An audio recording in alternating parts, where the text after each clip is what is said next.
आज के इस वीडियो में मैं आपसे 3 सवाल पूछने वाला हूं। अगर इन 3 सवालों के जवाब आपके पास हैं तो समझ जाना आपको सक्सेस बहुत जल्द मिलने वाली है। अगर आप एक स्टूडेंट हो, कॉम्पिटिटिव एग्जाम्स की तैयारी कर रहे हो, जॉब सर्च कर रहे हो या फिर अपना खुद का कोई काम शुरू करने के बारे में सोच रहे हो तो रुको, पहले इन 3 सवालों के जवाब अपने आप से पूछो। ये ऐसे सवाल हैं जिनका जवाब आपके अलावा कोई नहीं जानता। सवाल पूछने से पहले मैं आपको एक छोटी सी कहानी सुनाता हूँ। इस कहानी को ध्यान से सुनना और पहचानने की कोशिश करना कि ये कहानी किस बंदे की है। एक बार एक लड़का अपनी स्कूल कंप्लीट करने के बाद कॉलेज में एडमिशन लेता है। वो 3-4 साल लगाकर अपनी ग्रेजुएशन कंप्लीट करता है। उसके बाद वह गवर्नमेंट जॉब्स के लिए फॉर्म अप्लाई करना शुरू कर देता है, लेकिन उसकी गवर्नमेंट जॉब नहीं लगती है। उसके बाद वह 10-15 हज़ार रुपए की सैलरी में एक प्राइवेट जॉब करना शुरू कर देता है। कई साल निकल जाते हैं और फिर वो एक दिन इस दुनिया को छोड़कर चला जाता है। कुछ समझ में आया ये कहानी किस इंसान की है? मैं बताता हूँ। ये कहानी हर उस इंसान की है जिसके पास इन 3 सवालों का जवाब नहीं होता। अगर आप चाहते हो कि आपकी कहानी ऐसी ना हो तो फिर इन 3 सवालों का जवाब अपने आप से जरूर पूछना। सबसे पहला सवाल, कौन है आप? कौन जानता है आपको? Who are you?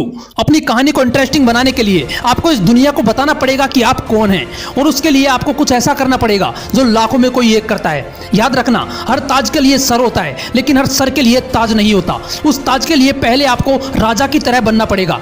यह दुनिया राजा को जानती है, प्रजा को नहीं।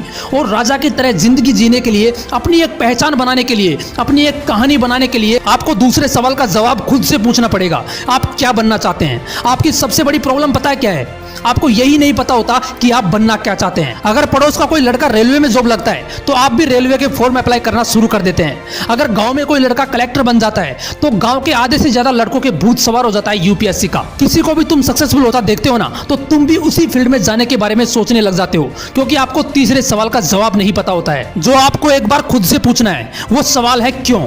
तुम जो कुछ भी बनना चाहते हो ना, क्यों बनना चाहते हो? ये सवाल एक बार अपने आप से पूछना। अगर तुम डॉक्टर बनना चाहते हो तो क्यों बनना चाहते हो? इसलिए तो नहीं कि पड़ोसी डॉक्टर बन गया तो मैं भी बन जाऊंगा। जब सचिन तेंदुलकर ने क्रिकेट की दुनिया में एंट्री ली थी उससे पहले लता मंगेशकर की आवाज हिंदुस्तान में गूंजने लगी थी। अगर उस समय सचिन तेंदुलकर ये सोचते कि मैं भी एक सिंगर बन जाता हूं तो सोचो आज वो कहां होते। एक बार पूछो अपने आप से। इंपॉर्टेंट ये नहीं है कि तुम बनना क्या चाहते हो, इंपॉर्टेंट ये है कि तुम जो कुछ भी बनना चाहते हो ना, क्यों बनना चाहते हो, उसे एक वजह को ढूंढो। ये 3 सवाल रोज अपने आप से पूछना कि आप कौन हो, क्या बनना चाहते हो और क्यों बनना चाहते हो, और पूरी जान लगा दो उस काम को करने में। यकीन मानो आपकी सफलता की सीढ़ियां अपने आप बनती चली जाएंगी। अगर वीडियो अच्छी लगी तो इसे लाइक करना, शेयर करना, और अगर मोटिवेशनल विंग्स को आपने अभी तक सब्सक्राइब नहीं किया है तो इसे जरूर सब्सक्राइब कर लेना। फिर मिलेंगे नेक्स्ट वीडियो में एक नए मोटिवेशन के साथ। जय हिंद, जय भारत।